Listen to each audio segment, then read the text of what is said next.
What's going on, everybody? It's Bulls Nation Station back at it again with another one. And the Chicago Bulls have beat the Toronto Raptors 115-98.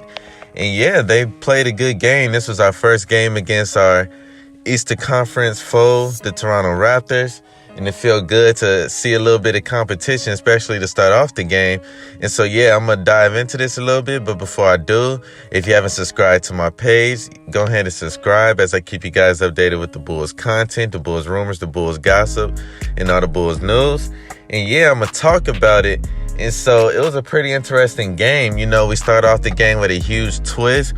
They actually had Derrick Jones Jr. start the game at the power forward position. So Billy Donovan, he was pretty right as far as saying he's going to evaluate all options at power forward, and he wasn't set on the starting lineup yet. And so that's what he did. He brought in Derrick Jones Jr., and he came in the game. He played pretty well. He had a few shots, played some okay defense, didn't really stand out too much, but he didn't do anything to hurt the team also. But yeah, they started off DeMar DeRozan. He looked really good. He was aggressive, and he was going at all the Toronto Raptors players. And yeah, he's definitely in mid-season form, so that's pretty cool to see. We're very confident in what DeMar DeRozan is going to bring. And he showed a different side of his game today. I feel like today, not only did he do his usual scoring, he put up like 21 points, but he played defense and gave out a lot of assists this game. And, that was a credit not only to him, but to the team. And so DeMar DeRozan, he finished with 21 points, 8 rebounds, and 8 assists. And he shot a pretty good percentage also. He shot 7 of 12 from the field. And so, yeah, DeMar DeRozan, he's ready to go. Soon as season start, he's in good condition. His shots look smooth. His shots look fluid. And I like the effort he put in defensively this game. He had a couple steals where he ran out on a fast break. And, yeah, he was just active. Then again, he's playing against his former team, the Toronto Raptors, so he always wants to show out and play good. But it was just awesome to see how engaged he was and how well he played. Nikola Vucevic, he also had another solid game. That's pretty cool to see. We don't really say too much about Vucevic on a daily basis about how well and how consistent he's been playing. But yeah, he put up another stat line of 13 points, 9 rebounds. 2 assists. He shot 6 of 10 from the field. So I like this Vooch, man. He's understanding his spots a lot better this season compared to last season. He knows where he's going to get his shots off at, and he's playing aggressive. He's playing good defense along with it. He's very active. He's very engaged. You can see him cutting from time to time. And yeah, hopefully Vucevic can stay healthy and he could play this type of basketball throughout the season, because this is what we're going to need. He's like a perfect fit. And it's kind of like when Chris Bosh and Kevin Love adapted to playing with LeBron James.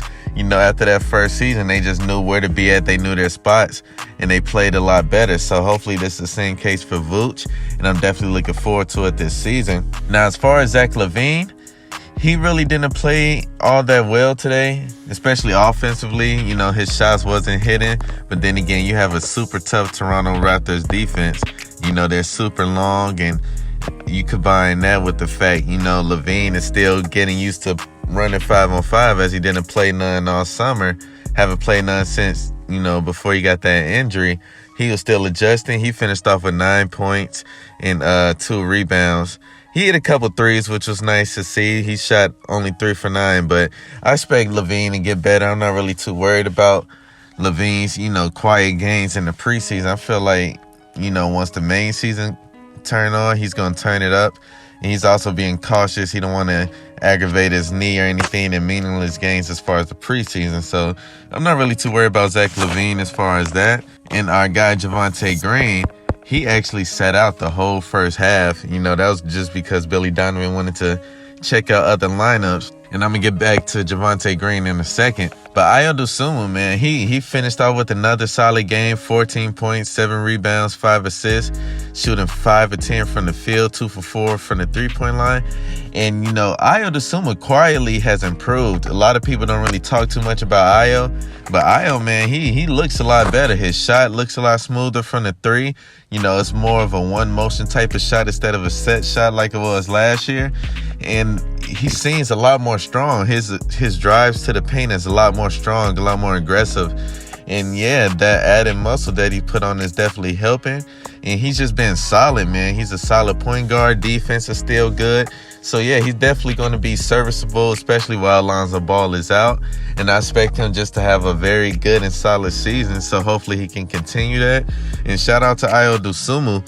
And so as far as the bench, you know, Patrick Williams, he had another quiet game. And he finished with 6 points, 3 rebounds. But the thing with Patrick is just that, like, you could see him wanting to be aggressive. Now it's just about him converting those aggressive drives. Like, he has some nice drives. There's been times where he's closed out on the three-point line and he's taking strong, aggressive drives to the basket. Now it's just about him finishing those drives. You know, it's been plenty of times he's been fouled and he's went to the free throw line. But yeah, he has time. You know, Patrick Williams is definitely going to figure it out. You know, I know a lot of people, they want to give up on Pat already, but no, Patrick Williams still has all the talent in the world, all the capability. It's just when he figures that out, figures out how to combine the IQ and instincts of the game with his overall skill, then yeah, he's going to be a force to be reckoned with. So shout out to Patrick Williams. Kobe White, he came in, and while he didn't score at the best rate, he had 7 points. You know, he played a good overall game. He was down there fighting for rebounds. He was down there making good passes. And he just played a good overall game. You know, he still has some turnovers, but, you know, Kobe White, he definitely looks a lot better. He looks a lot more comfortable in the offense, and hopefully he can stay healthy. Caruso, he played pretty good. You know, he had 8 points. You know, had his overall good defense. You know what you're going to get from Caruso. I just hope that, you know, Alex chills, especially this next game against Milwaukee, as far as diving and falling on the floor, because we want him 100% to start the season, because we're going to need him. And so shout out to Alex Caruso. And our big guy, Andre Drummond, man, 9 points, 9 rebounds, 1 assist.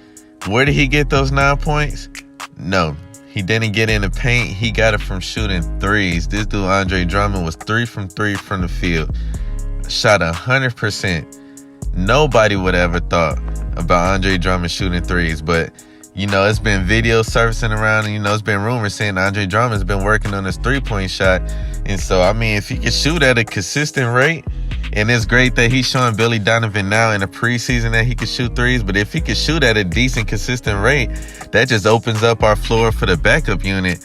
And so, you know, that's awesome to see. Not only could Andre Drummond go down there and dominate on the rebounds, but he could step up for the three, spreading the floor for people like Patrick Williams, Kobe White, and, you know, Caruso and things like that. So that'll just be another element of our team.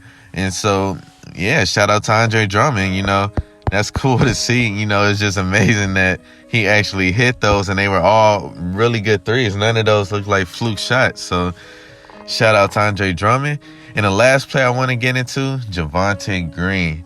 This guy, man, he came out here with a vengeance. I mean, he didn't even play in the first half, and he finished off the game with 17 points, 5 rebounds, 1 assist, and shot 2 of 3 from the three. Like, Javonte Green, he is not playing this year, y'all. If he can continue this heading into the season, not only is it's a good chance he might be our starting power forward, but, like, he might be very crucial to our team. Like, the dunk he had towards the end of the game, like, he's going all out throughout the whole game. And it's crazy because while they have game plans for these other players, Javonte can just move around freely and can do what he want to do. And that's awesome. You know, if he's an offensive threat, along with the energy he brings, he's going to be too beneficial for our team. Shout out to Javonte Green, and I have a bold prediction. Javonte Green will be in a slam dunk contest this year. You heard it first from me on Bulls Nation Station. I'm going to say it again. Javonte Green will be in a slam dunk contest this year. And so, yeah, definitely shout out to the Chicago Bulls. Goran Dragic, he didn't get in. He was resting because he's old, and they need him, you know, 100% for the start of the season. But yeah, our next game is going to be, you know, Tuesday against the Bucks. You know, that'll be another challenge for our Eastern Conference. And yeah, I'm excited to see it. So definitely like this video. Comment down below, how do you think about the game? How you feel about the game? And I'm going to holler at you guys later. I'm out.